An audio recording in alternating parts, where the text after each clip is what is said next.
Сәлем оқырман, әңгімені тыңдамас бұрын арнаға тіркеліп алуды ұмытпаңыз. Балама үйге келіп екпе жасап жүрген Айымгүл Медбике де әңгіме барысында жалғызбасты келіншек екенін айтқан. Кезінде күйеуі әркімнен қызғанып дамыл бермепті. Арақ ішіп алып ұрып соға берген соң ажырасып тынған сыңайлы. Күйеуім арақ ішкенде дүние бүлікті шетінен сындыратын, терезелерінің шынылары да сау қалмайтын. Ақыры шыдай алмай кетіп қалдым, деді ол. Қазақта сырты бүтін, іші түтін деген сөз бар емес пе? Жылтыраған сырт бейнесіне қарап көптеген адамдардың ішінде не бықсып жатқанын білмейсің ғой. Сол сияқты менің емдеуші дәрігерімнің көкірегінде қалың мұң бар деп ешқашан ойламаған екем. Апай, мен жолдасыммен қайта қосылып жатырмын. Басқа қалаға көшкелі жатырмыз. Қызғаншақтығын, қол жұмсағыштығын енді қайталамаймын деп сөз беріп отыр.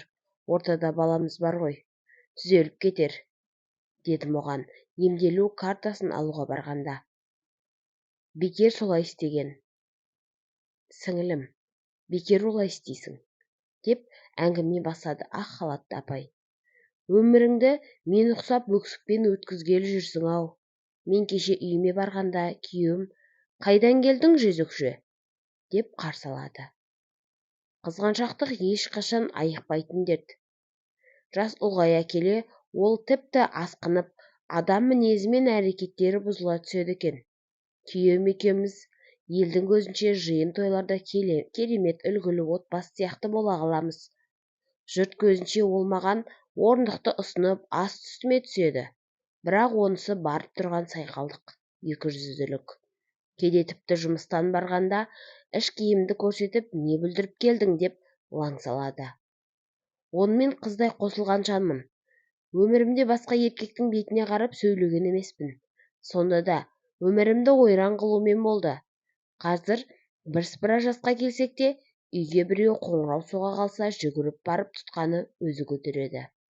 Тіпті әйел адамдармен сөйлесіп тұрсам да құлағын тігіп тыңдап тұрады.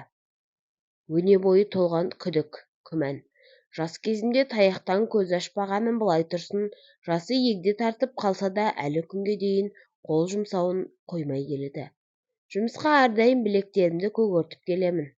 Тамағымнан қылғындырып, енді жаным шығады-ау дегенде қоя береді. Сонысынан өзі ләззат алатын сияқты. Оның андай адам екенін кім біліп отыр? Түзде жүргенде керемет ақылды, сабырлы адамны кейпінде. Өмір бойы басшы қызметінде жүргендіктен де оның маған не істеп жатқанын кім біліп жатыр. Нансаң, менің жатырымды операциямен алып тастаған. Тепкілеп түк қалдырған жоқ. Денемде тілгіленген жерлер толып жатыр. Ұлым үйленгелі бері көрші қалада тұрып жатыр ғой. Мама, әкеммен ажырас, қартайғанда да таяқ жеп жүрмекшісің бе? Қолыңа құжатыңды ал да бәрін тастап бізге кел. Жұмыс та табылады. Анадай қатыгез адамның қолында текке мерт боласың ғой, деп күнде безектейді. Бала көзінен көріп келеді ғой, таяқтан көз ашпағанымды. Кетем деп ашық айтсам, күйеуім одан сайын ерегісіп кетеді. Ұлың өлігіңді бір-ақ алады, сүйектеріңді шауып табытқа салып беремін, деп қорқытады. Бір кездері өзі жүрісте жүрді. Бір бас келіншектің қолына кіріп алғаны да бар. Бірақ ол келіншек басқа біреуге күйеуге шығып, мұны қуып жіберген көрінеді. Мүмкін сонымен қалар, құлағыма тыныштық орнар деп ойлап едім, олай болмады. Соңғы айларда жұмыс орнынан қысқарып үйде бос отыр. Оның үстіне жасы келгендіктен белсіздікке ұшырады. Соның бәрі жүйкесіне тиіп, бәріне мені кінәлайды. Жастық шақта ажырасып кетпеген соң, егде тартқан еркектен құтылудың өзі қиын екен. Белінен айырылғанына қатты қайғырды. Осындай болғаным сенің кесірің, өйткені өмір бойы төсекте мені ләззатқа бөлей алмадың. Сенің ұяңдығыңнан мен басқа әйелдермен ауыл жаласып, енді міне, соның салдарын тартып жатырмын. Сен дұрыс қатын болсаң, осылай бола ма?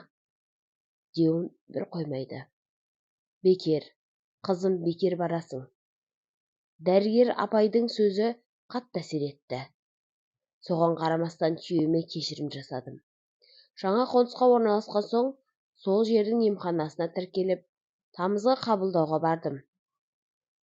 Есік алдында күйеуім машинада күтіп отырды. Жылдам томатындай қылып бастаса, салыңызшы, күйеуім қылқылдап отыр. Қызғаншақ адам еді. Бірге келдім. Ем алып жарымайтын болдым ғой, дедім Медбикеге. Күйеуіңіз қызғаншақ па еді? Мен сияқты екенсіз ғой. Мен күйеуіммен 20 жыл отастым.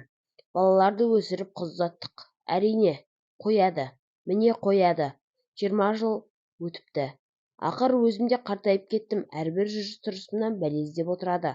Жұмыстан үйге қайтқанда уайымдап, күйеуім бүгін қандай айып тағар екен деген оймен арылмайсың.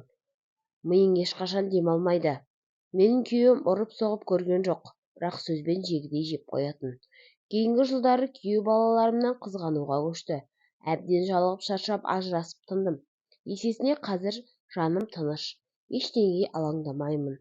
Ал қол жұмсайтын еркектер тіпті қорқынышты. Менің тәтем өмір бойы күйеуінен таяқ жеді. Басынан тепкілейтіндіктен құлағының түбінде шеміршектері жарылып, оған пластика жасалған. Қазір қартайды. Балаларының қызығын көретін уақытта бұрынғы аурулары сыр беріп, күндері ауруханаларда өтіп жатыр, деді Медбике. Иә, уақыт маған бұл кісілердің сөздерінің шын екенін дәлелдеумен келеді. Қызғаншақтық жазылмайтын дерт екен. Әсіресе арақ ішіп миыңды жейтін, қол жұмсайтын адамдар бұл әдеттерінен өмірі тыйылмайды. Әйел адамдардың арасында да қызғаншақ жандар болады. Бірақ әйелдер нәзік жанды келеді ғой, және әйелдер ішіп алып күйеуін ұрмайды ғой. Ары кетсе сөзбен шаршатар. Соның өзінде олардың көңілін табуға болады. Ал еркектердің қызғанышы аса қауіпті. Және көп жағдайда бұл дерт шаңырақтардың шайқалтуына соқтырады. Қанмен дарыған дерт болғандықтан мұны жазалады деу қиынның қиыны. Бірақ кім білсін.